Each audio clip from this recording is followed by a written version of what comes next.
अजमेर वालों के लिए एक खुशखबरी है। बहुत अच्छा हुआ जो माननीय अदालत ने अजमेर के राम सेतु एलिवेटेड ब्रिज को खोलने का आदेश दे दिया है। इससे जनता को काफ़ी राहत मिलेगी क्योंकि ब्रिज होने से यातायात गड़बड़ा गया था। अदालत ने 2 दिन पहले जनहित याचिका पर सुनवाई करते हुए अग्रिम आदेशों तक यातायात बंद करने का आदेश दिया था।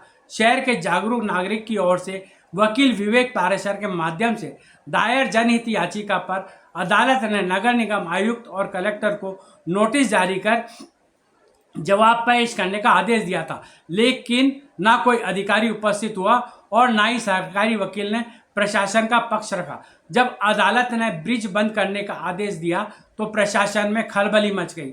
अब जिला प्रशासन ने अदालत में हलफनामा दायर कर आग्रह किया है कि ब्रिज से कोई खतरा नहीं है, लिहाजा उस पर यातायात चालू करने का आदेश दिया जाए।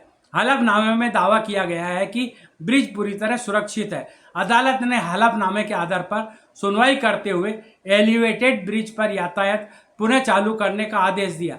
आदेश मिलते ही तीनों भुजाओं पर यातायात खोल दिया गया है। आपको बता दें, पिछले दिनों हुई करीब 1 घंटे की मूसलाधार बारिश से एलिवेटेड ब्रिज की सोनी जी की नसिया से चढ़ाई वाली भुजा पर करीब 5 फीट गहरा गड्ढा हो गया था। हालांकि ब्रिज की गुणवत्ता और निर्माण में भ्रष्टाचार होने पर पहले ही अंगुलियां उठाई जा रही थी, लेकिन ब्रिज में गड्ढा होने के बाद प्रशासन में जोरदार खलबली मच गई थी। अजमेर उत्तर के विधायक व राजस्थान विधानसभा के अध्यक्ष वासुदेव देवनानी के निर्देश पर कलेक्टर ने 3 वरिष्ठ इंजीनियरों की कमेटी बनाई थी, जिसमें नगर निगम, अजमेर विकास प्राधिकरण और पीएचईडी के अधीक्षण अभियंता शामिल किए गए थे। यदि सूत्रों की माने तो जांच कमेटी द्वारा कलेक्टर को सौंपी गई रिपोर्ट में कहा गया बताते हैं कि ब्रिज निर्माण में गुणवत्ता का अभाव रहा है। ब्रिज में जगह जगह दरारें पड़ गई है।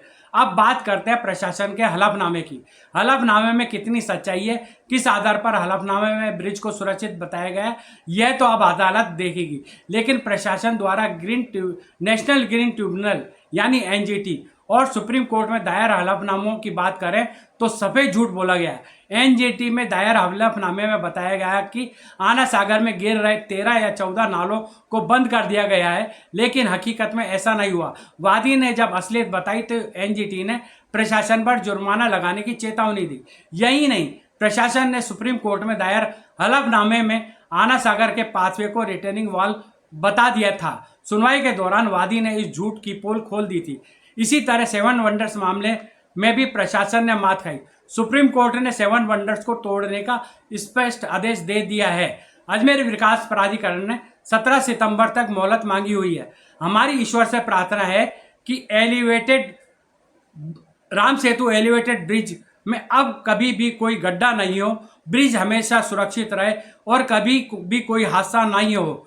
हम यह भी उम्मीद करते हैं कि इस बार जिला प्रशासन ने पूरी तरह सच्चाई और तथ्यों के आधार पर हलफनामा दायर किया होगा।